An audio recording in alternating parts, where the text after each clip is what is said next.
नमस्कार, मैथमेटिक्स में आपका स्वागत है। मैं नीरज सागर। आप देख रहे हैं मैथमेटिक्स। अगर आप इस चैनल पे नए हैं, इसे अभी तक सब्सक्राइब नहीं किए हैं तो कृपया जरूर से जरूर कर लीजिए। तो चलिए, आज हम बात करने वाले हैं क्लास 10th की, और क्लास 10th की प्रश्नावली 1.1 की बात करने वाले हैं। ठीक है, कहने का तात्पर्य यह है कि हमने इस चैनल पे जनरल मैथ यानी जनरल कॉम्पिटिटिव मतलब सभी प्रतियोगी परीक्षाओं के लिए गणित बतलाना प्रारंभ किया था। आज हम 12th का मैथ भी बतला रहे हैं, और फिर आज देखिए क्लास 10th का मैथ भी यहाँ शुरू हो गया है। तो अपने दोस्तों के साथ भी साझा कीजिए ये वीडियो, और ये जानकारी दीजिए कि अब हमारे मैथमेटिक्स चैनल पे क्लास 12, क्लास 10 और जनरल कंपटीशन का मैथ बताया जा रहा है। साथ ही साथ आपको रीजनिंग का भी क्लास मिलेगा और अंग्रेजी का भी। ठीक है, तो देखिए आज हम जो बताएंगे वो ये बुक है। ये बुक से हम बतलाने वाले हैं गणित कक्षा 10 के लिए पाठ्य पुस्तक एनसीईआरटी नई दिल्ली द्वारा विकसित। कहने का तात्पर्य है हम जो बुक से आपको बतलाएंगे वो एनसीईआरटी का बुक होगा। यानी आप जब भी एग्जाम देते होंगे तो एनसीईआरटी बेस्ड बुक से ही आपको प्रश्न आता होगा। तो चलिए, आज का ये पहला चैप्टर है क्लास 10 का यानी 10th की प्रश्नावली 1.1 है, जिसमें पहला चैप्टर का नाम है वास्तविक संख्याएं। ठीक है, वास्तविक संख्याएं। ये संख्या वास्तव में एचसीएफ और एलसीएम पे आधारित है, यानी हाईएस्ट कॉमन फैक्टर, ठीक है, लोएस्ट कॉमन फैक्टर यानी लॉसॉ व मॉसॉ पे आधारित ये पूर्णतः चैप्टर है। तो चलिए बिना समय गंवाए हम बात करते हैं इस प्रश्न की। प्रश्नावली 1.1 का 1 नंबर प्रश्न है, जिसमें लिखा गया है निम्नलिखित संख्याओं का एचसीएफ ज्ञात करने के लिए यूक्लिड विभाजन एल्गोरिथम का प्रयोग कीजिए। अब सबसे पहले एचसीएफ तो हम याद करेंगे और कर ही लेंगे। सबसे पहले वो बातें हमें जानना होगा कि ये यूक्लिड एल्गोरिथम, प्रमेय, विभाजन, प्रमेय का ये क्या है। ये सारी बातें को पहले हम समझेंगे, उसे नोट करेंगे, फिर हमें आगे की ओर चलेंगे और अपने प्रश्न को हल करेंगे। तो सबसे पहले आप ये जानिए, एल्गोरिथम 9वीं सदी के एक महान फारसी गणितज्ञ थे। एल्गोरिथम 9वीं सदी के एक महान फारसी गणितज्ञ थे, जिन्होंने अपने बुक यानी अपने पुस्तक यूक्लिड एलिमेंट अलजेब्रा में प्रमेय का सिद्ध करने की एक नियम दिया था। यूक्लिड एलिमेंट अलजेब्रा पुस्तक में प्रमेय का सिद्ध करने के लिए एक नियम दिया था, एक तकनीक दी थी, समझे, जिसका नाम था यूक्लिड विभाजन प्रमेयिका। ठीक है, ये विभाजन दो धनात्मक संख्याओं का एचसीएफ निकालने के लिए है, यानी दो धनात्मक संख्याओं का एचसीएफ निकालने की एक तकनीक है, एक कला है, एक सूत्र है, एक फॉर्मूला है, जिसे हम क्या कहते हैं, यूक्लिड विभाजन प्रमेयिका। तो प्रमेय का एक सिद्ध किया हुआ कथन है। ठीक है, प्रमेय का एक सिद्ध किया हुआ कथन है। तो हमने जो बातें बोले आपसे कहे, शायद उन्होंने आप समझ भी लिया हो। अगर नहीं समझे हैं तो दिक्कत की कोई बात नहीं, अब भी हम यहाँ पे लिखते हैं, आप उसके बाद अपने नोटबुक में, अपने कॉपी में इसे लिख लीजिएगा। उसके बाद हम आगे की ओर प्रश्न पे चलेंगे। तो देखिए, सबसे पहले हम जानते हैं कि एल्गोरिथम यूक्लिड विभाजन प्रमेय का होते क्या है। तो सबसे पहले आप यहां नोट कीजिएगा, एल्गोरिथम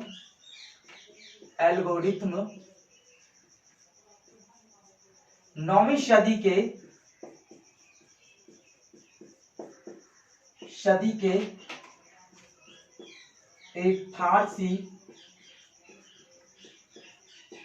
महान गणितज्ञ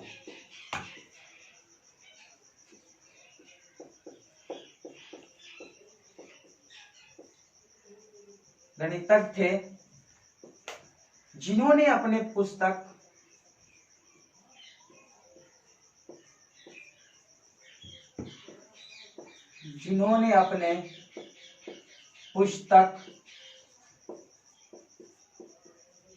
यूक्लिड एलिमेंट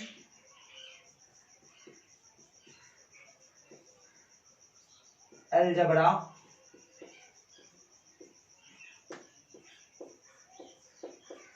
में प्रमेय का सिद्ध करने के लिए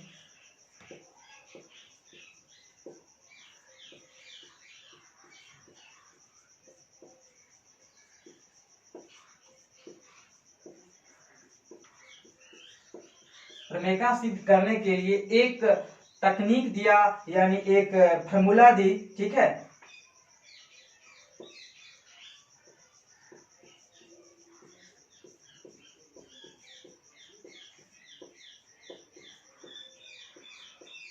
जिसे यूक्लिड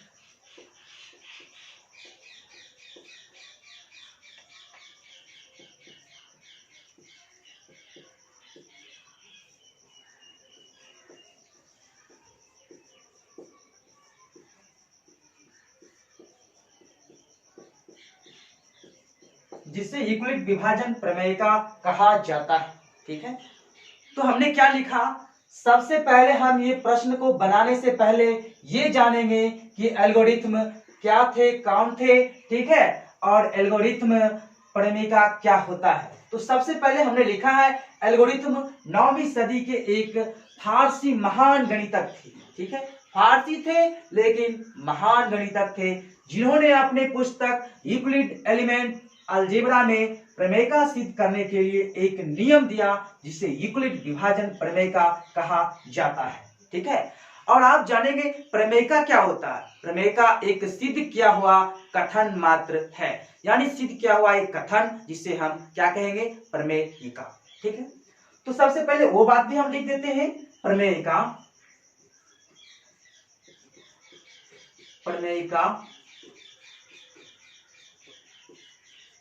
एक सिद्ध किया हुआ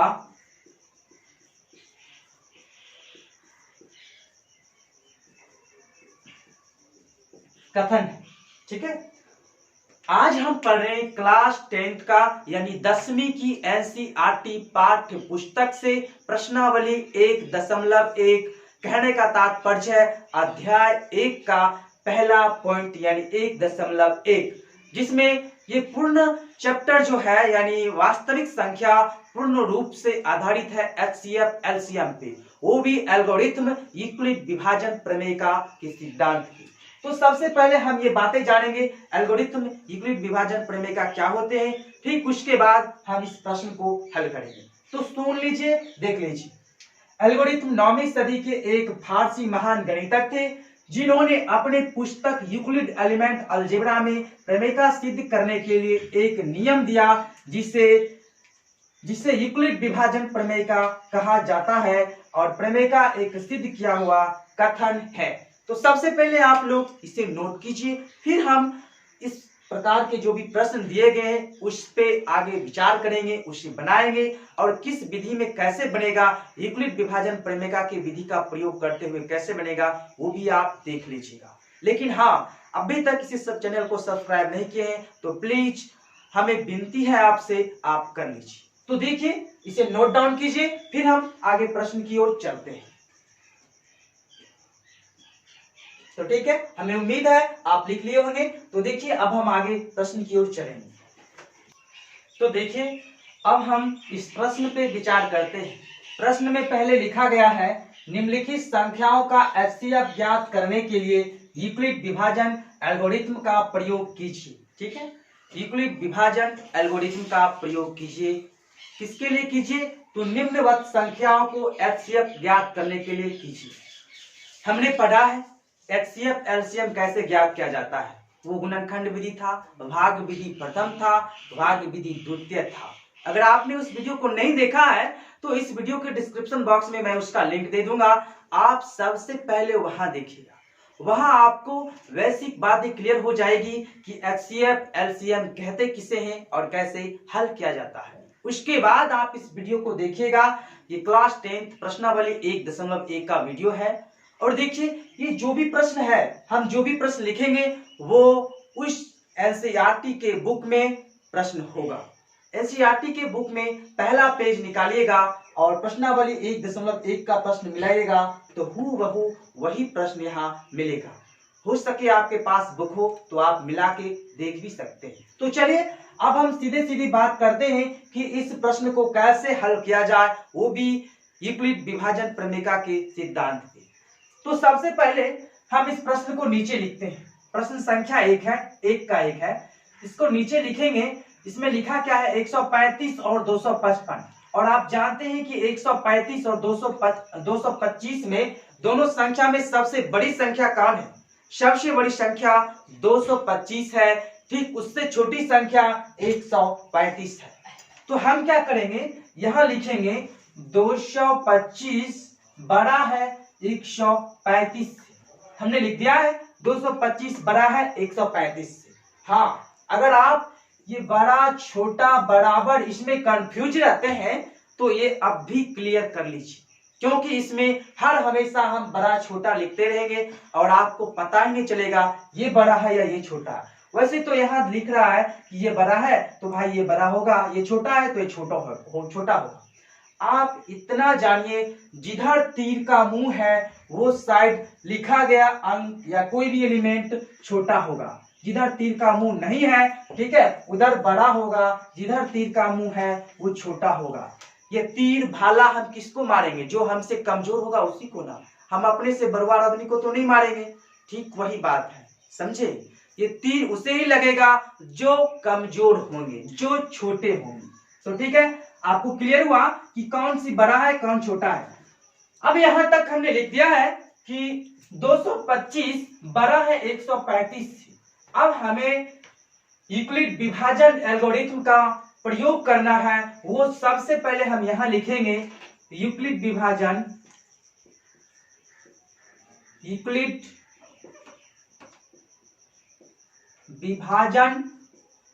से।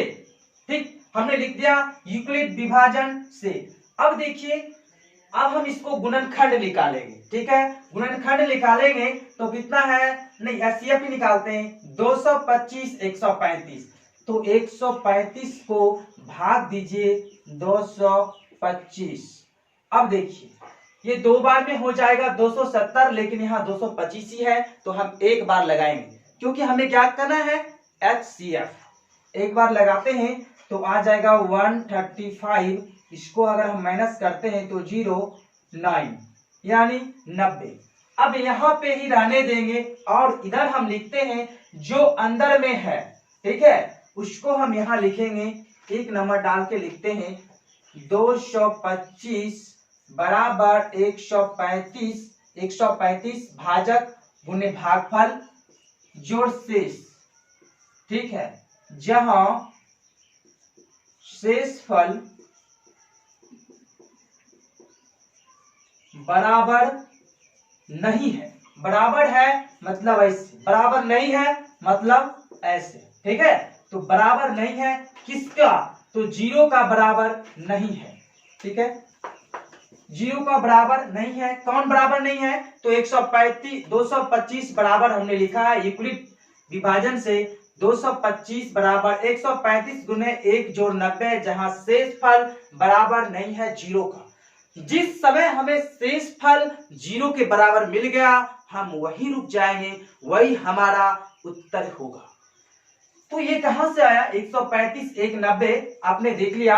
हमने क्या किया, 225 में 135 से भाग दिया तो एक बार में लगाया तो कितना आ गया 135, नीचे में घट के निकला 90। अब हम क्या करेंगे, ये 90 है, ये 90 को हम यहां रखेंगे और 135 में भाग देंगे। ठीक है, अब देखिए 90 को अगर आप 135 में भाग देते हैं तो हम एक ही बार लगाते हैं, एक बार में लगाएंगे तो कितना आ जाएगा 45।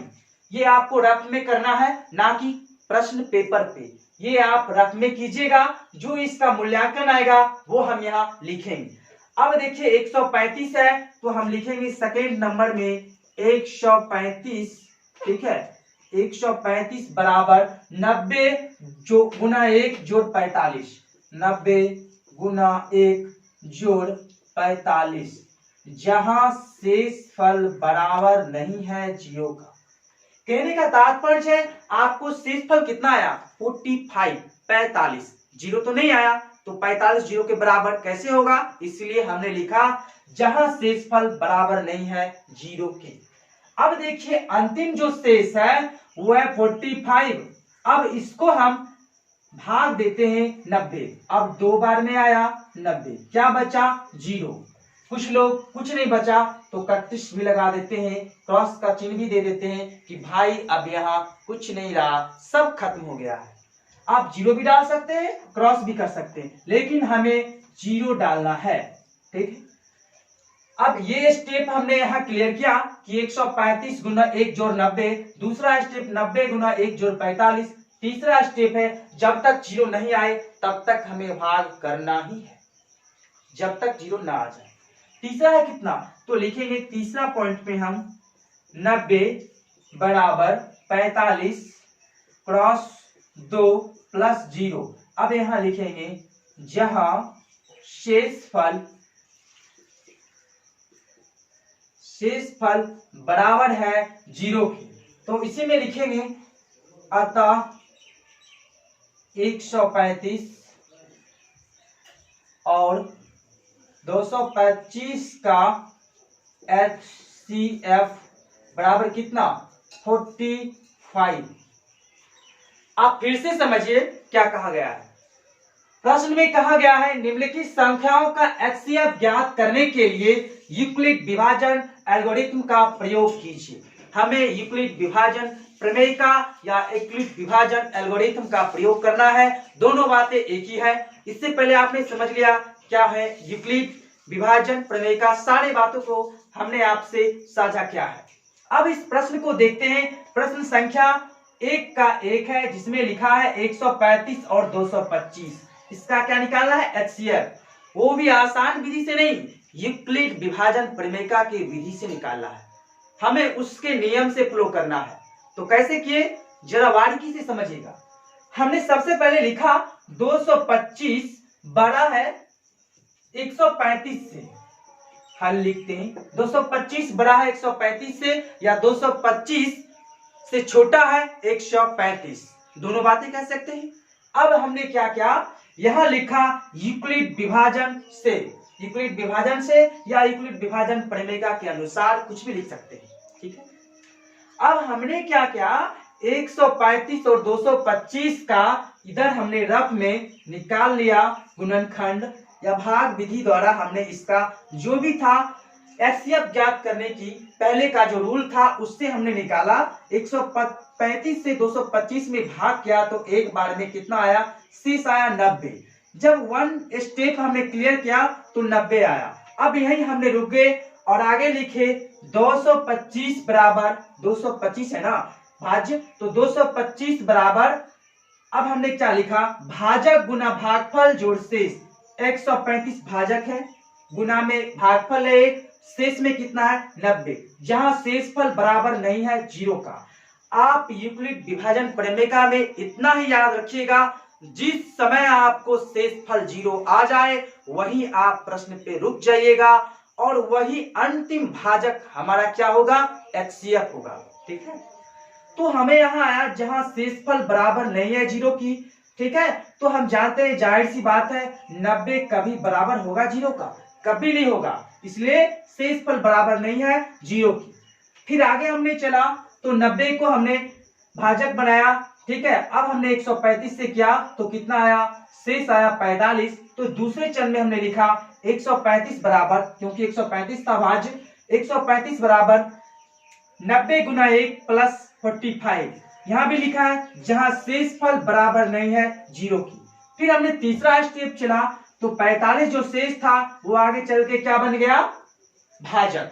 आप ये जानते हैं कि 45 शेष आगे चल के भाजक कैसे बन गया। अगर अभी भी आपको ये बातें समझ में नहीं आ रहा हो तो फिर से हम आपको रिक्वेस्ट करते हैं, हमारा यही वीडियो की डिस्क्रिप्शन बॉक्स में आपको मिल जाएगा HCF व LCM का बेसिक क्लासेज वीडियो, जो आप ठीक से देख सकते हैं और उसे देखने के बाद ही आप ये वीडियो देखिए। तब उससे क्या होगा, आपको बेसिक बातें पे ज्यादा पकड़ होगी। इस अवस्था में आप बहुत जल्द प्रश्न को समझिएगा, हल कीजिएगा। तो यही शेषफल हमारा भाजक बन गया और पहले का जो था भाजक वो हमारा भाज्य बन गया। तो हमने 45 से 90 में भाग किया 2 बार, 45 दूनी 90। अब शेष क्या आया, कुछ नहीं आया, तो हमने 0 रख दिया। अब देखिए तीसरे चरण में हमने क्या लिखा है, 90 बराबर, ठीक है, 45 गुने 2 प्लस 0। ठीक है, भाजक गुने भागफल जोड़ शेष, जहां शेषफल बराबर है 0 का, क्योंकि शेष भी 0 है और शेषफल बराबर भी हो गया 0 का। तो अब हम इसमें लिखते हैं, अतः 135 और 225 का HCF 45 होगा। यही हमारा आंसर था। तो आपने देख लिया कितना आसान सा ये सवाल था, कितना सरल सा सवाल था। और इसी विधि का प्रयोग करते हुए हम इसमें दिया गया तीनों प्रश्न को एक एक से हल करेंगे। तो देखते रहिए। अब देखिए हम इसी में किसका निकालते हैं, प्रश्न संख्या 2 और 1 का आपको उत्तर आया कितना, 45। ठीक है, 1 का उत्तर आया है 45। अब देखिए, अब हम इस दूसरा प्रश्न को देख रहे हैं, उसमें क्या लिखा गया है, हम यहां से उत्तर लिख रहे हैं। ठीक है, उत्तर जिसमें 1 का उत्तर था 45, 2 का कितना होता है निकालने के बाद देखेंगे, 3 का कितना होता है वो भी हम आगे देख ही लेंगे। तो देखिए दूसरी संख्या कह रही है 196 और 38220। ठीक है, यानी 38220। इसका हमें HCF ज्ञात करना है, वो भी यूक्लिड विभाजन प्रमेय के सिद्धांत पे। अब सबसे पहले हमने आपको सिखलाया है, सबसे पहले हल करने से पहले हम क्या करते हैं, पहला चरण, पहला स्टेप हमारा है 38220 बड़ा है 196। पहले हम इसे इंगित करते हैं कि दोनों संख्या में कौन बड़े हैं किससे और कौन छोटे हैं किससे। ठीक है, हमने लिख दिया। अब देखिए, अब आपको इसे हल करना है, तो सबसे पहले हम यूक्लिड विभाजन प्रमेय का प्रयोग करने से पहले क्या करेंगे, वही स्टेप अपनाएंगे जो हमने रफ में किया था। रफ में क्या क्या था, दोनों को भाग किया था। ठीक है, तो देखिए 196 से भाग करना है, भाग हर हमेशा किससे करना है, छोटे वाले संख्या से। किसमें करना है, 38220। अब आप इसको 195 बार में अगर 195 को नहीं 196 को 195 से गुना कीजिएगा तो आपको आ जाएगा 38220, यानी शेषफल कितना होगा, 0। तो एक ही बार में हो गया। अब हम यहां लिखते हैं, लिखेंगे क्या, यूक्लिड विभाजन प्रमेय का या एल्गोरिथम से, यूक्लिड विभाजन प्रमेय से, ठीक है। अब हमको क्या लिखना है, स्टेप संख्या 1, और हमने क्या बताया था, जो भाज्य होते हैं उसे हम आगे लिखते हैं 38220 बराबर का चिन्ह लगाते हैं। उसके बाद हम क्या लिखते हैं, भाजक गुने भागफल जोड़ शेष 196 मल्टीप्लाई 195 प्लस 0, जहां शेषफल बराबर है 0 का। तो इसमें हम लिखेंगे अतः 196 और 38220 का HCF हाईएस्ट कॉमन फैक्टर कितना होगा, 196। तो यही हमारा उत्तर था। आपने देख लिया कैसे बना। फिर से चलिए समझते हैं दूसरे प्रश्न में क्या कहा गया है, 196 इस यहां पहले हम लिख देते हैं। अगर पहले प्रश्न में आपने इस रूल को नहीं समझा होगा तो हमें उम्मीद है आप इस प्रश्न में जरूर से जरूर समझ लिए होंगे। ठीक है, तो देखिए इसमें लिखा हुआ है 196 और 38220 का हमें HCF निकालना है, वो भी सामान्य विधि से नहीं, वो हमें निकालना है। तो देखिए हम फिर से समझते हैं, लिखा है 196 और 38220 का हमें निकालना है HCF, वो भी सामान्य विधि से नहीं, यूक्लिड विभाजन विधि से निकालना है। तो सबसे पहले हम क्या करेंगे, सबसे पहले हम हल में दर्शाएंगे वो संख्या जो सबसे बड़े हैं। तो 38220 बड़ा है 196 से, तो उसमें हम क्या लिखते हैं, सबसे पहले रफ में हम क्या करेंगे, 196 और 38220 के बीच जो भी हमारी क्रिया होगी, भाग की क्रिया, जैसे हम सिंपल विधि से HCF ज्ञात करते हैं वैसे आएंगे।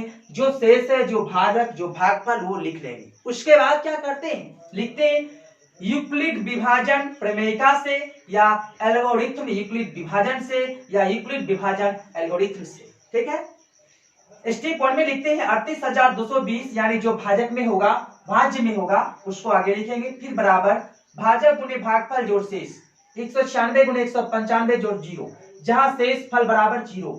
यानी इस प्रकार के प्रश्न में यूक्लिड विभाजन में जब भी हमारा शेषफल 0 के बराबर आ जाए हम वहीं रुक जाएंगे और वहीं पे हम ये बातें देख लेंगे कि हमारा आंसर मिल गया है। तो देखिए जहां शेषफल 0 है, अब क्या करते हैं, अतः 196 और 38,220 का HCF क्या होगा, 196 होगा। कितना होगा, 196। इसीलिए हम यहाँ क्या लिखते हैं, 196। ठीक, अब देखिए इस प्रश्न को आप नोट डाउन कीजिए, हमें उम्मीद है आप जरूर से जरूर समझ गए होंगे। ठीक है, 196 हमने इसलिए लिखा क्योंकि आप जानते हैं जो अंतिम भाजक हो, जिस भाजक में हमें शेष फल शून्य के बराबर प्राप्त हो जाए वही हमारा HCF होगा। तो हमने 196 निकाल लिया है जो 2 नंबर का आंसर है। अब आप इसे नोट डाउन कीजिए, फिर हम चलते हैं अगले पड़ाव प्रश्न संख्या 3 पे। तो हमें उम्मीद होगा आपने नोट कर लिया होगा। अगर हाँ आपको नोट करने में कोई भी प्रकार की समस्या आए तो आप क्या कीजिएगा, आप उस समय वीडियो को पॉज कर दीजिएगा, वीडियो को रोक दीजिएगा, या हो सके तो स्क्रीनशॉट ले लीजिएगा जिससे आप बाद में भी नोट कर सकते हैं। तो चलिए अब हम प्रश्न संख्या 3 की ओर बढ़ते हैं। 3 में लिखा गया है 867 और 225। ठीक है, 867 और 225। तो सबसे पहले हम क्या करेंगे, आप जानते हैं कि सबसे पहले हम इसमें क्या करते हैं, हल लिखेंगे, हल और हल। ठीक है, अब देखिए इसमें जो बड़ी संख्या होगी और जो छोटी संख्या होगी उसे इंगित करेंगे। 867 बड़ा है 225 से, यहां तक आगे। अब हमें क्या करना है, रफ में 225 को भाग लगाना है 867। तो 225 867। ठीक है, 225 867 अगर 3 बार में देंगे तो कितना हो जाएगा, 3 बार में लेते हैं तो 2 3 6 765 हो जाएगा। 765। अब इसे हम काउंट घटा लेंगे तो 102 आ जाएगा। ठीक है, अब हम यहां लिखेंगे यूक्लिड विभाजन प्रमेयिका से, यूक्लिड विभाजन प्रमेयिका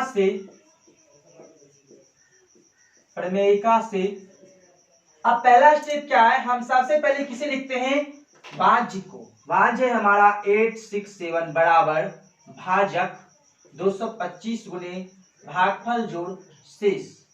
अब इसमें लिखेंगे जहां शेष बराबर नहीं है शून्य के। हमने पहला स्टेप क्लियर किया जिसमें हमने 225 से भाग दिया 867 में, 3 बार में हुआ 765, माइनस किए तो 102 आ गया, और 102 आने के बाद हमने क्या किया वो देखिए। पहला स्टेप हमने लिखा है यूक्लिड विभाजन प्रमेयिका से 867 बराबर यानी भाज्य बराबर भाजक गुने भागफल जोड़ शेष, जहां शेषफल 0 नहीं है। हमने आपसे कहा था जहां शेषफल 0 आ जाए हमें वही रुकना है। अगर जब तक शेषफल 0 ना आए HCF ज्ञात करने को कहा जाए तब तक निरंतर हमें आगे बढ़ना ही होगा।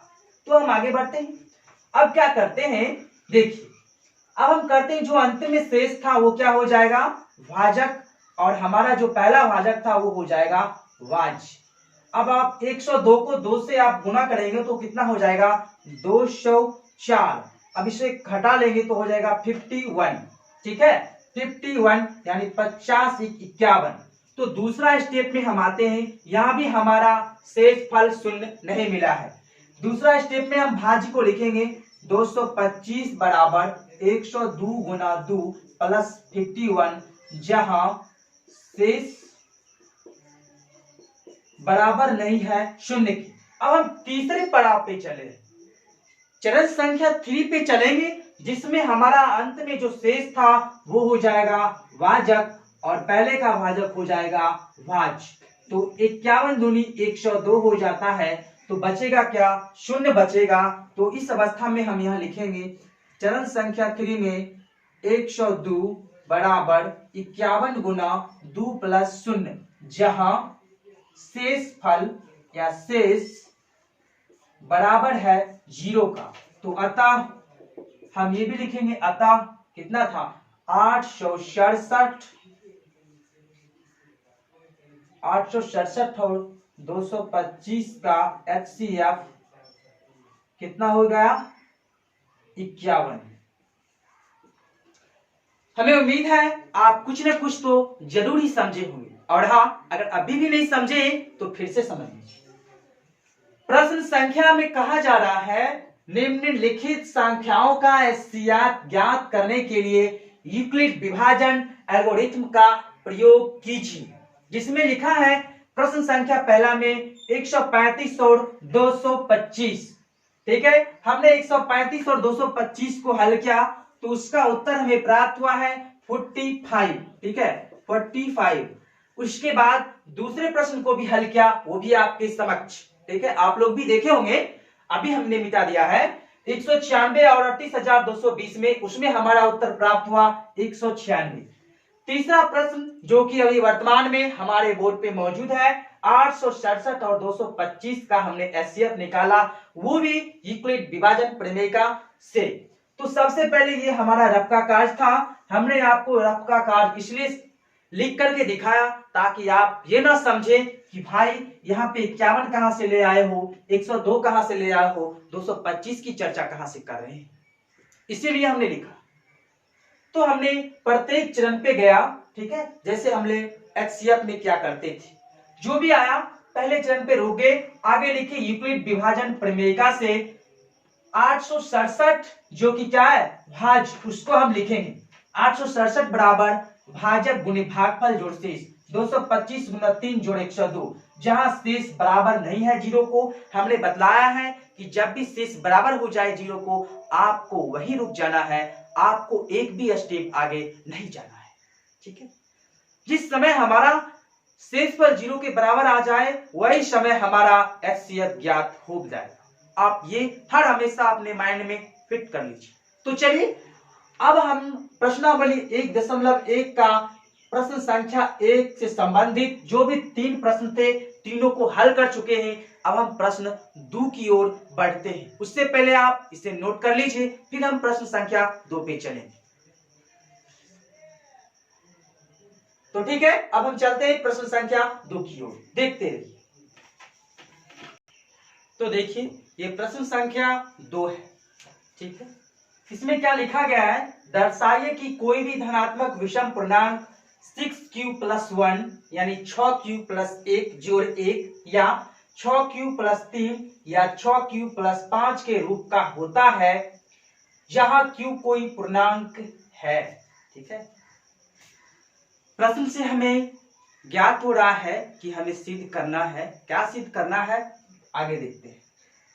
सिद्ध यही करना है कि कोई भी धनात्मक विषम पूर्णांक 6q + 1 या 6q + 3 या 6q + 5 के रूप का होता भी है, जो कोई पूर्णांक है।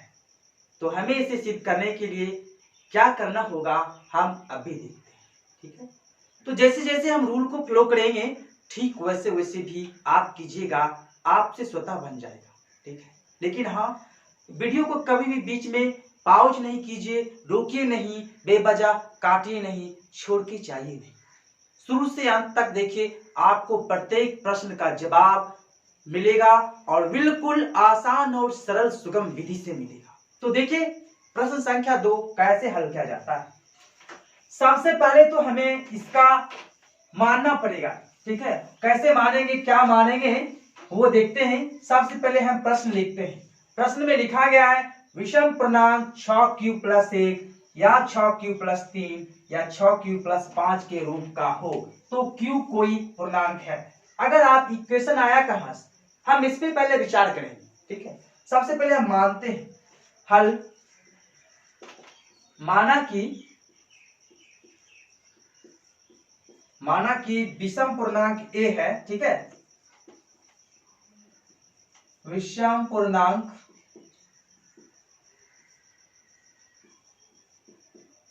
पूर्णांक a है, भाजक भाजक कितना है, 6 है भाजक। अब आप कहिएगा भाजक 6 कैसे हो गया, वो भी हम अभी आपको बतलाते हैं। अब हम लिखते हैं आप यूक्लिड प्रमेयिका से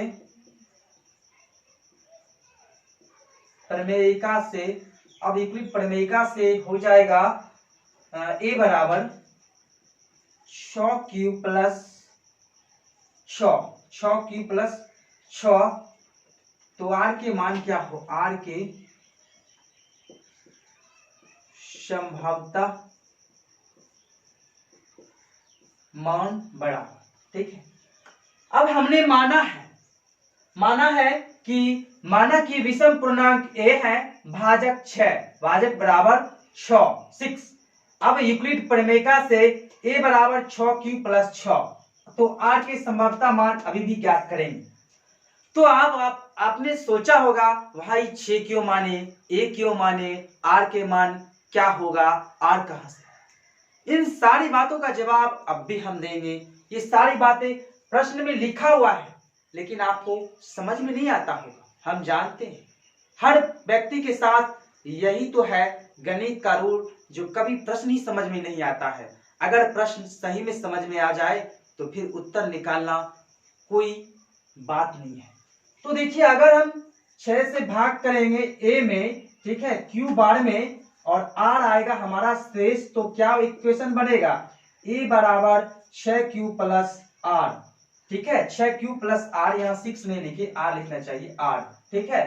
तब r का मान क्या हो जाएगा, 1 2 3 4 5, ना कि 6।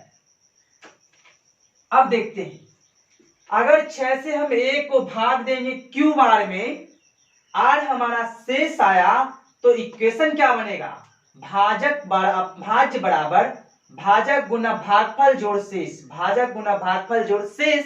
हमने यही किया है यहाँ पे। a बराबर 6q प्लस r, ठीक है, जो यहाँ भी दिया गया है 6q plus 1, 6q plus 3, 6q plus 5। अगर इस रूप में हमें जाना होगा तो इसी रूप में हमें मानना भी होगा। अगर हम यहाँ a की जगह x मान लेंगे, q की जगह c मान लेंगे, तो फिर हमें इस रूप में कभी भी उत्तर प्राप्त नहीं होगा। हम कभी भी प्रूव नहीं कर पाएंगे कि संख्या क्या है क्या नहीं है। अब यहाँ पे आया तो r का संभाव्यता मान क्या हो गया, 1 से लेके 5 तक। अब आप कहिएगा r का मान संभाव्यता 1 से 5 तक क्या होगा, r मतलब क्या, इसका शेष है, रिमेन्स बचा हुआ शेष। शेष का मान 1 से 5 तक ही क्यों होगा, 6 क्यों नहीं होगा। तो आप जानते हैं शेष फल हर हमेशा भाजक से छोटा ही होता है, हर हमेशा भाजक से छोटा ही होता है। क्या होता है, शेष फल। अगर नहीं विश्वास है, अब भी दिखलाते हैं। 2 भाजक है मेरा, भाज 5 है। अब इसे भाग करेंगे, 2 दूनी 4, ऋणांश आया 1। ये क्या है, भाजक भागफल शेष। शेष हर हमेशा भाजक से छोटा है ना। भाजक 2 है तो शेष 1 है। इसीलिए हमने कहा है कि भाजक शेष हर हमेशा 1 से 5 के बीच ही होगा, या 1 से 5 तक ही होगा। 6 कभी भी किसी भी परिस्थिति में नहीं होगा। इसलिए नहीं होगा कि 6 हमारा भाजक है, इसलिए शेष फल हर हमेशा भाजक से कम होता है। अब यहाँ तक आप समझ गए होंगे कि हमने माना क्यों, इसी के आधारित हमने यहाँ माना। अब देखिए, माना तो अब आगे क्या होगा वो देखते हैं। अब इसको हम मिटा सकते हैं, अगर आप नोट करना चाहते हैं तो तब तक नोट कीजिए जब तक हम यहाँ लिखते हैं। अब इस स्थिति में हमारा इक्वेशन हो जाएगा, ठीक है, a का मान, r का मान हो जाएगा 1 2 3 4 5। इक्वेशन होगा a बराबर 6q प्लस, अगर शून्य रखते हैं, r का मान शून्य से ही चलते हैं, शून्य अगर रखते हैं तो हमारा हो जाएगा 6q। अगर a बराबर r का मान 1 रखेंगे तो 6q प्लस 1। अगर r का मान 2 रखेंगे तो 6q प्लस 2। अगर r का मान 3 रखेंगे तो हो जाएगा 6q प्लस 3। r का मान अगर 4 रखेंगे तो 6q प्लस 4, r का मान अगर 5 रखेंगे तो 6q प्लस 5 आ जाएगा। अब हमने इधर क्या किया जरा समझिए, हमने यही क्या जो पहले से निर्गत था, r के संभाव्यता मान क्या होंगे 0, 0 भी आ सकता है सी, ठीक है, इसलिए हमने 0 से 5 तक चला, 6 इसलिए ले लिया क्योंकि 6 हमारा वाजक था और भाजक हर हमेशा शेष फल से बड़ा ही होते हैं, तो 0 लिया। अगर इक्वेशन में a बराबर 6q प्लस r है, r का मान अगर 0 डालेंगे तो 6q होगा, क्योंकि 6q में 0 डालने से जोड़ने से कोई भी फर्क नहीं पड़ेगा, इसलिए 6q। 1 जोड़ेंगे तो 6q प्लस 1, 2 जोड़ेंगे तो 2, 3, 4, 5 तक हमने जोड़ा तो 6q प्लस 5 आया। अब हम यहां से क्या करेंगे, अब देखेंगे, अब ये देखते हैं कि 6q2 और 6q4 ये सब दूसरे पूर्णतः विभाजित होने वाले हैं, ठीक है, पूर्णतः ये सब दूसरे विभाजित होने वाली संख्या है। कौन सी संख्या है 6q, 6q2, 6q4। प्रश्न की मेन मुद्दा यही है, इसलिए जरा यह गौर से समझिएगा, पूर्णतः ध्यान अपने बोर्ड पे केंद्रित कीजिए। देखिए अब हमने 6q प्लस 5 रखा है क्योंकि r के संभाव्यता मान 5 तक है, इसलिए 5 तक हमने रख करके रुक गए। आगे क्या है, आप इसमें देख रहे हैं कि 6q plus 2, 6q plus 4, 6q plus 5 लिखा है, जिसमें 6q2 और 6q4 2 से पूर्ण रूप से विभाजित हैं, है ना, 2 से पूर्ण रूप से विभाजित हैं। तो कौन कौन विभाजित नहीं है, 6q plus 1, 6q plus 3, 6q5 जो दूसरे पूर्णतः विभाजित नहीं है, तो इस अवस्था में हमारा यहां भी लिखा है 1, 3, 5, हमने सिद्ध कर दिया 1, 3, 5 क्या है पूर्णतः विभाजित नहीं है, तो हम ये लिखेंगे अतः 6q प्लस 1, 6q प्लस 3 और 6q प्लस 5 दूसरे पूर्णतः विभाजित नहीं है, इसलिए यह विषम पूर्णांक है, ठीक है, तो यही हमारा उत्तर हो जाएगा। तो चलिए हम उत्तर की अंतिम प्राप्त को भी लिख देते हैं, उसके बाद अगले प्रश्न की ओर चलेंगे।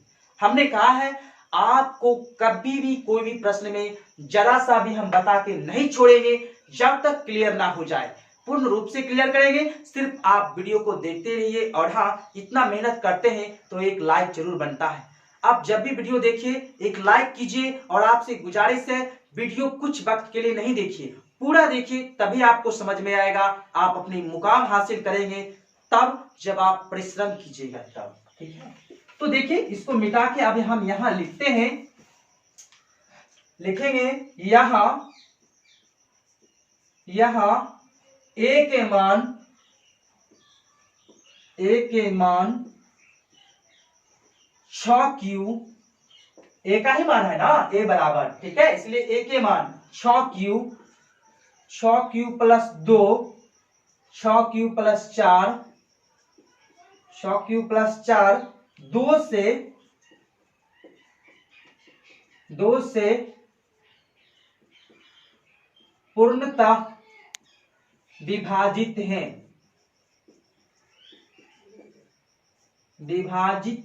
हैं। अब हम लिखेंगे तथा या जबकि, ठीक है, जबकि 6q plus 1, 6q plus 3, 6q plus 5 2 से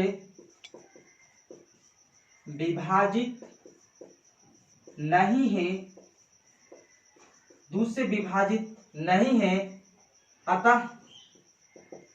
अतः ये विषम पूर्णांक हैं।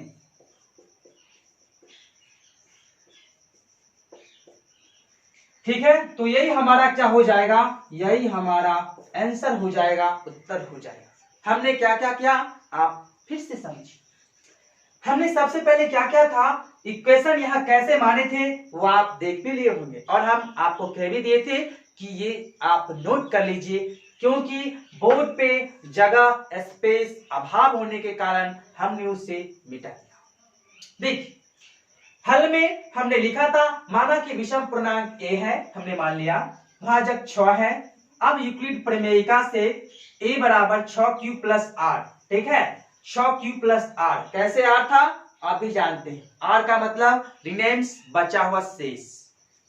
अब देखिए तो आर के संभवतः मान 0 1 2 3 4 5 हो गया था। अब हमने रखा मान आर का मान, अगर इक्वेशन में आर का मान 0 रखने पे 6q प्लस 0 आया तो आप इसे 6q भी लिख सकते हैं। कोई भी संख्या में या कोई भी एलिमेंट में 0 जोड़ने से या ना जोड़ने से, घटाने से कोई भी फर्क नहीं करने पड़ने वाला है। तो 6q प्लस 1 2 3 4 5 तक आए। अब हमने यहाँ देखा 6q 6q 2 6q 4 2 से पूर्णतः विभाजित है, बाकी बचे अवयव विभाजित नहीं है।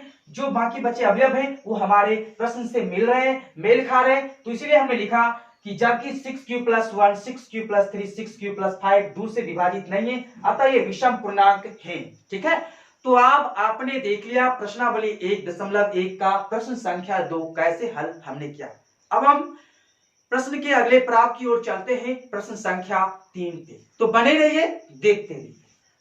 तो देखिए ये प्रश्न संख्या 3 हमारे सामने है। इसमें लिखा गया है किसी परेड में 616 सदस्यों वाली एक सेना, ब्रैकेट में है आर्मी, ठीक है, सेना को आर्मी भी हम कहते हैं, वो सोल्जर आर्मी दोनों अंग्रेजी रूप है। एक सेना आर्मी की टुकड़ी को 32 सदस्यों वाले एक आर्मी बैंड के पीछे मार्च करना है। ठीक है, मार्च करना है या करता है, करना ही लिखते हैं, मार्च करना है, करना है। तो दोनों समूहों की समान संख्या वाले स्तंभों की मार्च करना है, तो उन स्तंभों की अधिकतम संख्या क्या है जिसमें वे मार्च करते हैं। फिर से समझते हैं, फिर से सुनते हैं। किसी परेड में 616 सदस्यों वाली एक सेना को टुकड़ी की 32 सदस्यों वाले एक आर्मी बैंड के पीछे मार्च करना है। ठीक है, अब है दोनों समूह की समान संख्या वाले स्तंभों में मार्च करना है, उन स्तंभों की अधिकतम संख्या क्या है जिसमें वे मार्च करते हैं।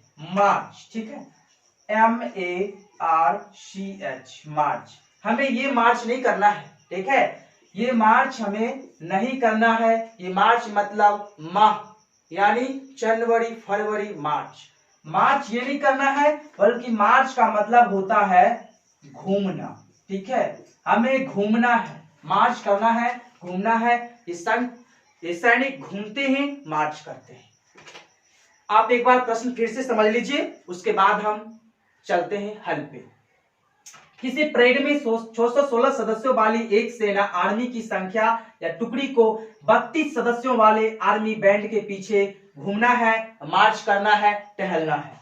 दोनों समूहों को समान संख्या वाले स्तंभों में मार्च करना है, और ये समूह है 616 और 32, दोनों को समान संख्या वाले स्तंभ में मार्च करना है। उन स्तंभों की अधिकतम संख्या क्या है जिसमें वह मार्च करती है। अब इसमें पूछ रहा है कि उन स्तंभों की अधिकतम संख्या क्या है जिसमें वो मार्च करती है। तो प्रश्न में सबसे मेन पॉइंट क्या है, अधिकतम। आप जानते हैं अधिकतम का मतलब क्या होता है, महत्तम समावर्तक, HCF, हाईएस्ट कॉमन फैक्टर। ठीक है, उसी को कहते हैं अधिकतम। तो देखिए अब प्रश्नानुसार हम इसे हल करेंगे। सबसे पहले लिखेंगे हल, इसमें लिखते हैं प्रश्नानुसार। प्रश्नानुसार क्या लिखा है, अधिकतम। अधिकतम का मतलब क्या होता है, HCF, हाईएस्ट कॉमन फैक्टर। अब जैसे हम क्या करना है, सबसे पहले 616 और कितना है 32। अब यहां से आपको एक रूल याद होगा कि कैसे हम इसका HCF निकालते हैं। HCF तो निकालना ही है, तो सबसे पहले क्या लिखेंगे इसमें हम 616 जो है वो बड़ा है, किससे बड़ा है, 32 से।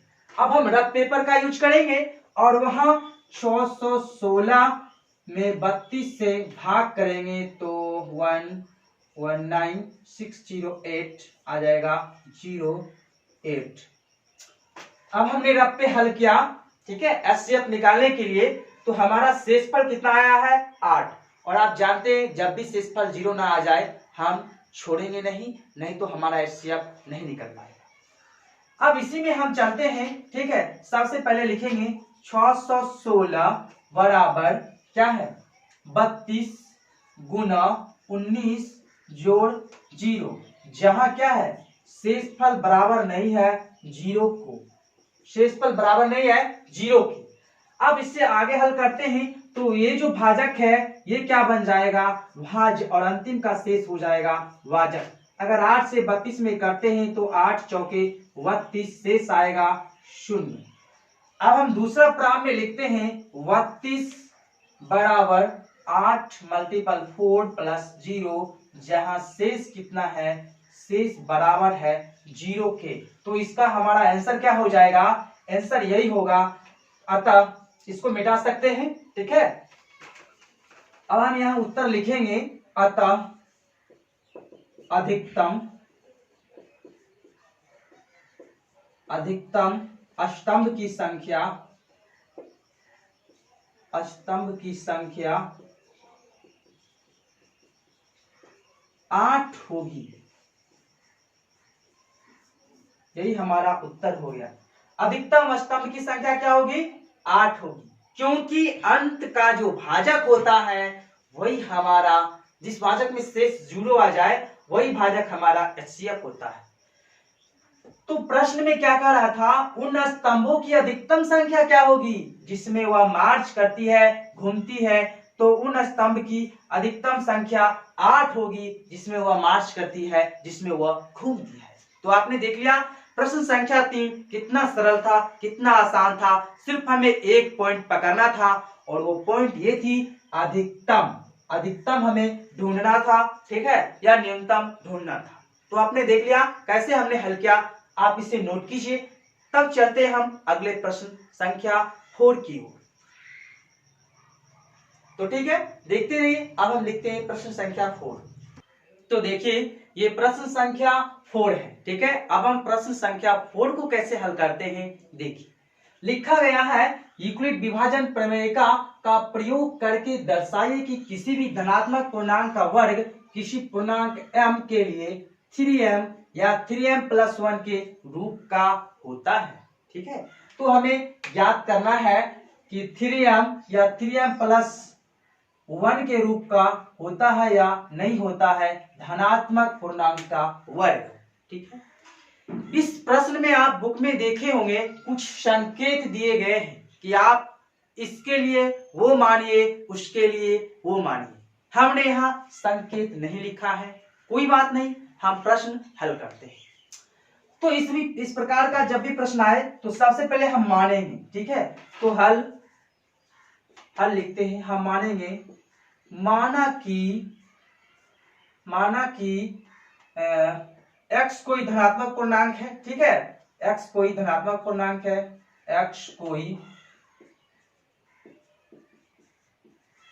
धनात्मक पूर्णांक है। अब आगे हम इसी में लिखेंगे तथा कितना है लिखते हैं 3q, ठीक है, तथा 3q + 1 3q + 2 के रूप का होगा।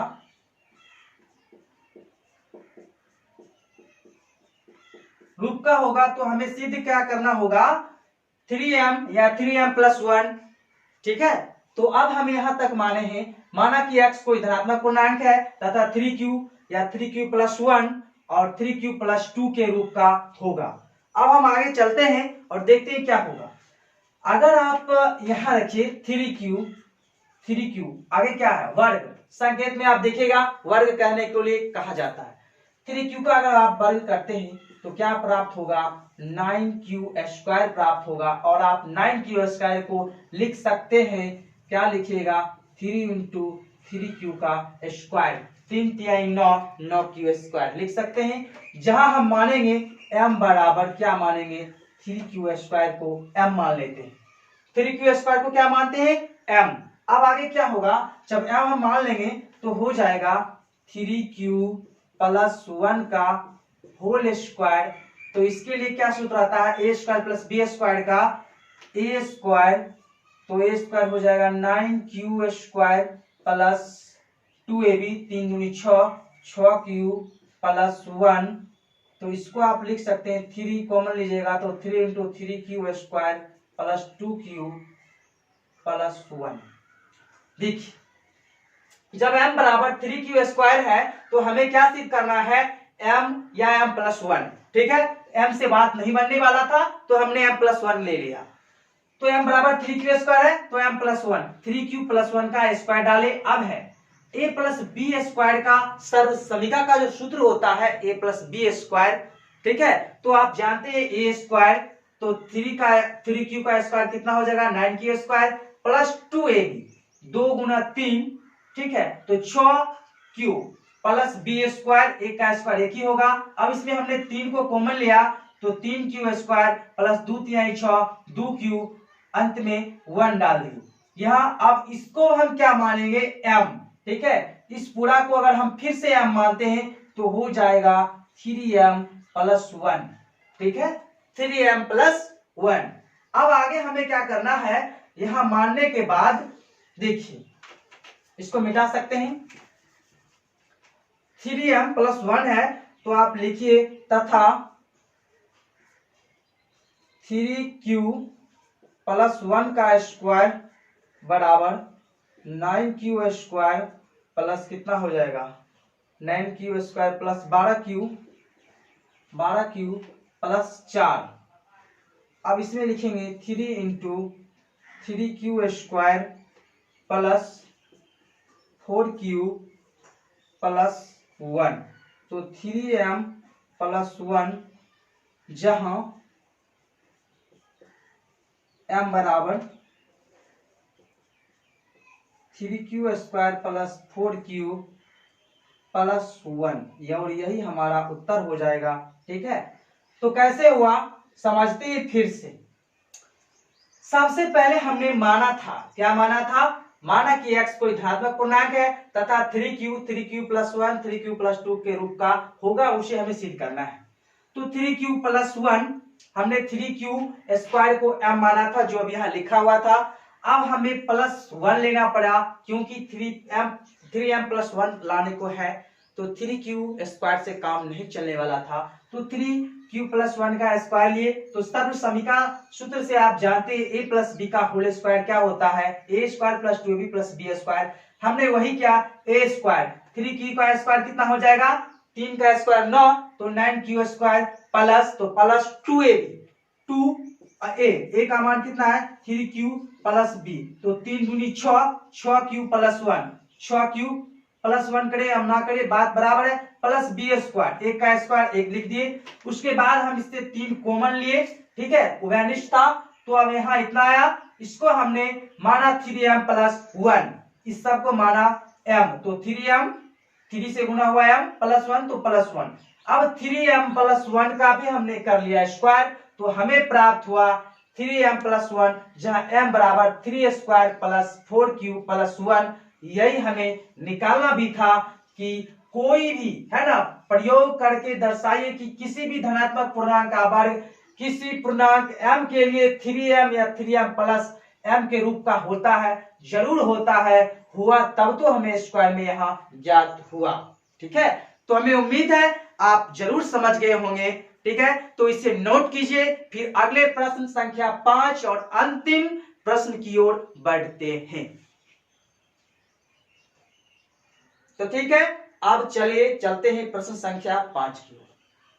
तो देखिए प्रश्न संख्या 5 और प्रश्नावली 1.1 का अंतिम प्रश्न। प्रश्न कह रहा है यूक्लिड विभाजन प्रमेयिका का प्रयोग करके दर्शाएं कि किसी धनात्मक पूर्णांक का घन यानी क्यूब, वर्ग यानी स्क्वायर, घन 9m प्लस 1 या 9m प्लस 8 का रूप का होता है। तो इस अवस्था में हम मानेंगे, जैसे पिछले प्रश्नों में हम मानते आए हैं वैसे ही मानेंगे। तो सबसे पहले हल करने के लिए हम यहाँ लिखते हैं हल। अब हम मानेंगे कि माना कि धनात्मक पूर्णांक a है, माना कि धनात्मक पूर्णांक ए है। जब ए मानेंगे हम धनात्मक पूर्णांक, तब इसका क्या होगा, यूक्लिड विभाजन प्रमेयिका से या यूक्लिड प्रमेयिका से, यूक्लिड प्रमेयिका से, अब यूक्लिड प्रमेयिका से हमें निकालना होगा ए बराबर हो जाएगा 3q प्लस आर। ठीक है, तो आर की संभाव्यता मान भी हो जाएंगे 0 1 2 3 नहीं 0 1 2। आर के संभाव्यता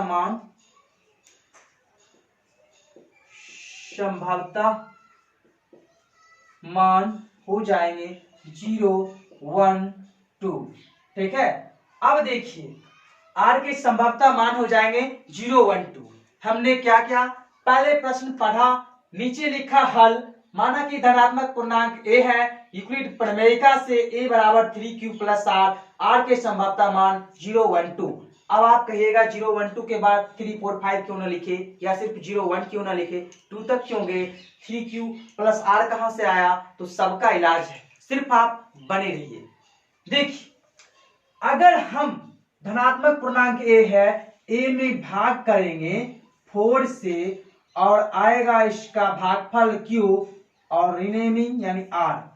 4 से अगर करेंगे, यहाँ घन कहा गया, 4 का घन कितना होता, 16 होता है, 3 का घन 9 होता है, इसलिए हमने यहाँ 3 से भाग किया, क्योंकि हमें अंत में 9 पे ही जाना है।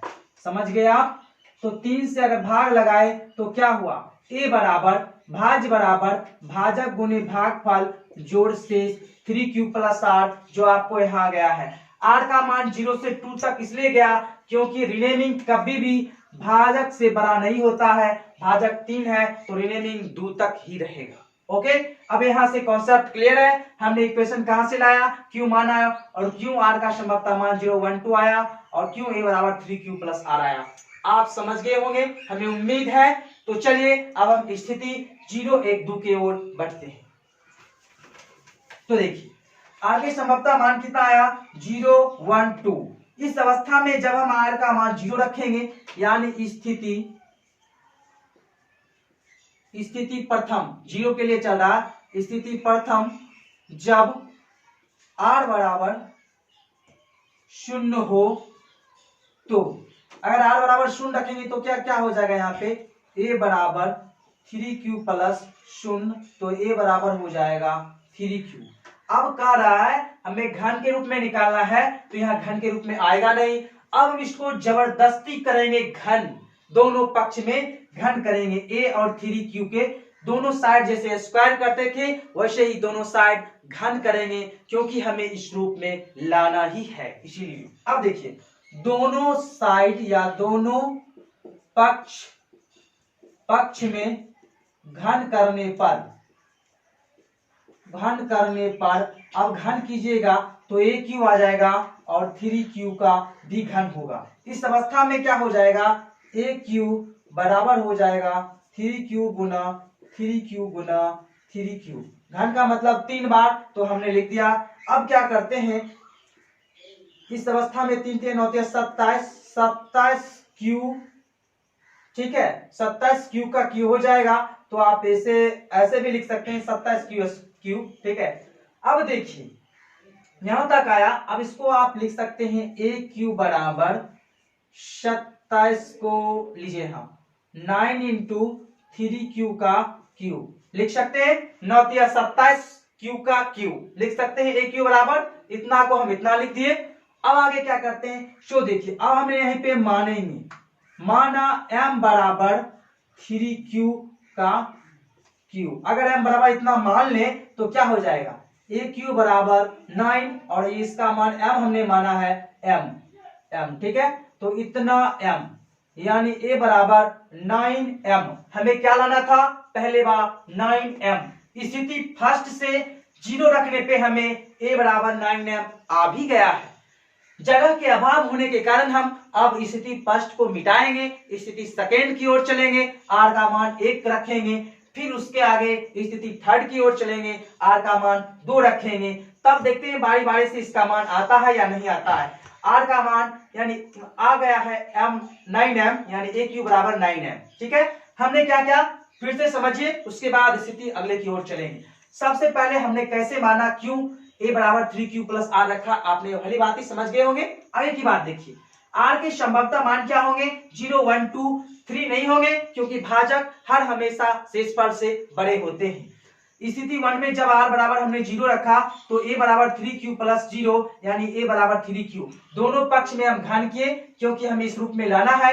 aq बराबर 3q का q, aq बराबर 3q गुना 3q गुना 3q, घन का मतलब आपस में 3 बार गुना, तो 27q का q हो गया। अब हम क्या करें, एक q बराबर 9 इंटू 3q का q, 9 3 27 q का q, तो अब इसे हम क्या माने 3q का q को मान लिए m, तो ए क्यू बराबर 9m। आप समझ गए होंगे, हमें उम्मीद है स्थिति 1 को, यानी ए क्यू बराबर आया है 9m, इसलिए हम यहाँ लिखते जाते हैं ए क्यू का मान पहली पराम में आया है 9m। ठीक है, ए क्यू का मान दूसरे पराम में क्या आता है और ए क्यू का मान तीसरे पराम में क्या आता है। ए क्यू का मान दूसरे पराम में आना चाहिए 9m प्लस 1, तीसरे में 9m प्लस 8। तो आप इसे नोट कीजिए, फिर अगली स्थिति की ओर हम बढ़ते हैं। तो नोट कीजिए जल्द से, हमें उम्मीद है आप नोट कर लिए होंगे। तो देखते रहिए। अब हम इसे मिटाते हैं, जगह नहीं है, अब हम अगले की ओर बढ़ते हैं। तो देखिए अब हम स्थिति 2 की ओर चलते हैं। तो सब कुछ हमने वैसे ही रहने दिया। ठीक है, अब यहाँ लिखा था स्थिति फर्स्ट जब r बराबर 0 हो तो इसको कर देते हैं स्थिति सेकेंड जब r बराबर 1 हो तो। जब r बराबर 1 रखेंगे तो क्या आ जाएगा इक्वेशन में a बराबर 3q प्लस 1। 3q प्लस 1 को दोनों पक्ष में घन करने पे क्या आता है वो देखते हैं। जब दोनों पक्ष में घन कीजिएगा तो a क्यू बराबर हो जाएगा 3q प्लस 1 का q। आप जानते हैं कि ए क्यू बराबर 3q प्लस 1 का q। अब यहां से क्या होगा, एक सर्व समीका आप जानते होंगे a प्लस बी का q कितना होता है, a प्लस बी का q बराबर एक बीजगणित का फॉर्मूला था सर्व समीका का, a प्लस बी का q बराबर होता था A Q plus B Q plus 3ab into A plus B. Okay, तो आगे देखते हैं। अब क्या होगा यहाँ पे ए क्यू बराबर 3q का q प्लस 1 का q यानी बी क्यू प्लस 3ab यानी 3q plus 1 into 3q plus 1। आगे इसको हल करते हैं तो ए क्यू बराबर आ जाएगा आपको 27q का q plus 1 plus 1 plus 9q into 3q plus 1। फिर ए क्यू बराबर लिख सकते हैं हम इसको 27q का q plus 9q into 3q plus 1 और ये एक को इधर कर देते हैं। ठीक है, अब लिखेंगे ए क्यू बराबर 9 इंटू 3q प्लस q, उसके बाद इंटू 3q प्लस 1 प्लस 1। अब हम क्या करते हैं, मान लेते हैं इतना बराबर m, तो जहां यहां लिखते हैं, अब यहां जहां m बराबर 3q का q plus q into 3q का q प्लस 1। ठीक है, तो अब क्या हो जाएगा 9m प्लस 1, तो ए क्यू बराबर ये 9 को 9 ही रहने देंगे, इसको हमने m माना है 3q का q plus q 3q plus 1। ठीक है, 3q प्लस 1 3q का q। ठीक है, तो इसको क्या माने हैं m, तो 9m प्लस 1 तो प्लस 1, आपका सेकेंड भी आ गया 9m प्लस 1। तो स्थिति 2 में क्या था 9m प्लस 1। अब इसे आप नोट कीजिए।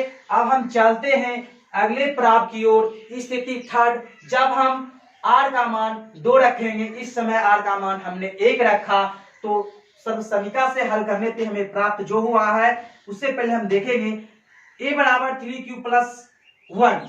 ठीक है, इसको आप इधर रखिए 1। तब दोनों पक्ष में हमने घन किया, घन में जो ए क्यू प्लस बी का फॉर्मूला आया उसे अपनाया। अब यहाँ पे आया ए क्यू बराबर 9 इंटू 3q का q यानी 3q पे पावर 3 प्लस क्यू, उसके बाद 3q प्लस 1 तो हमने 3q का q plus q, 3q plus 1 को हमने माना m, तो 9 को 9 ही रहने देंगे, पूरे को m मान लिया तो m प्लस 1 था तो प्लस 1, इसीलिए हम लिखे जहां m बराबर 3q का q प्लस 3q प्लस 1। तो आप बिल्कुल समझ गए होंगे स्थिति 2 को। अब स्थिति 2 में हमें प्राप्त हुआ है aq बराबर 9m प्लस 1, 9m प्लस 1 यह भी है। अब हमें स्थिति 3 और अंतिम स्थिति की ओर जाना है, तो सबसे पहले आप इसे नोट कीजिए, फिर हम अगले स्थिति में बढ़ते हैं। हमें उम्मीद है आप नोट कर लिए होंगे। अब देखिए अगले स्थिति, तो देखिए अब हम स्थिति तृतीय की ओर यानी थर्ड स्थिति की ओर बढ़ते हैं। अब देखिए r के संभवता मान 0, 1 दोनों हम देख लिए, अब 2 है, तो स्थिति 3 जब r बराबर 2 हो तो r बराबर 2 हो जाएगा तो a बराबर कितना हो जाएगा 3q प्लस 2। जब 3q प्लस 2 आ जाएगा तो दोनों पक्षों में अगर हम वर्ग करते हैं तो कितना आ जाएगा aq बराबर 3q प्लस 2 का होल क्यूब। ठीक है, अब इस अवस्था में हम इसको लिख सकते हैं सर्व समीका से aq प्लस bq के फॉर्मूला से, aq बराबर 3q का होल क्यूब प्लस 2 का cube plus 3 into 3 cube into 2 into 3q plus 2। यहां तक हम लिख सकते हैं aq plus bq plus 3ab plus, ठीक है, लिख सकते हैं प्लस a प्लस b। ठीक है, अब आगे चलते हैं, आगे क्या होगा इसमें इसको हल कर लेते हैं। हल करेंगे तो aq बराबर हो जाएगा 3q का q हो जाएगा 27 q का q प्लस, ठीक है, 2 का q, उसके बाद 3 3 9 दूनी 18, इसको इधर लिख लेते हैं, 2 का q 8 होगा, 8 को हम उधर लिखेंगे, इसको पहले लिखते हैं। ठीक है, 3 3 9 दूनी 18 तो 18q into 3q plus 2 plus 8। ठीक है, अब क्या करेंगे समझते जाइए क्या कर रहे हैं। ठीक है, सबसे पहले हमने a बराबर 2 रखा, माफ कीजिएगा r बराबर 2 रखा, तो a बराबर 3q प्लस 2 आया, तो दोनों पक्ष में घन किया aq, उसके बाद 3q प्लस 2 का होल क्यूब, तो aq बराबर हुआ फिर aq plus bq plus 3ab, ठीक है, प्लस aq प्लस bq, नहीं प्लस a प्लस b सर्व समीका के सूत्र से। अब देखिए aq बराबर आया है 3 का q का q, तो 3 का q कितना हुआ 27, उसके बाद q पर पावर 3 प्लस 2q है, 2 का q कितना होता है 8, इसको हम यही छोड़ देते हैं। अगला प्रक्रिया करते 3 3 9 दूनी 18q हमने यहाँ लिखा, उसके बाद 3q प्लस 2 को यहाँ लिख दिया और 2 का q 8 था, इसको इधर लिख दिया, कोई दिक्कत नहीं। अब यहाँ लिखने के बाद हम क्या करेंगे, फिर से लिखेंगे aq बराबर, अब इसमें हम कॉमन ले लेते हैं, 9 कॉमन लेते हैं तो 9 3 27 यहाँ हो जाएगा 3q का q प्लस 9 दूनी 18 था। ठीक है, लेकिन ये 18 क्या हो जाएगा 18 तिया 54, जब 18 तिया 54 हो जाएगा, 54 में 9 से कॉमन लेंगे तो 6 9 54, तो बचेगा क्या यहाँ पे 6q का क्यूब। उसके बाद अब देखिए 18 दूनी 36, ठीक है, तो 9 चौक 36, तो प्लस 4q लिखेंगे, अंत में 8 है, 8 को ही रहने दी।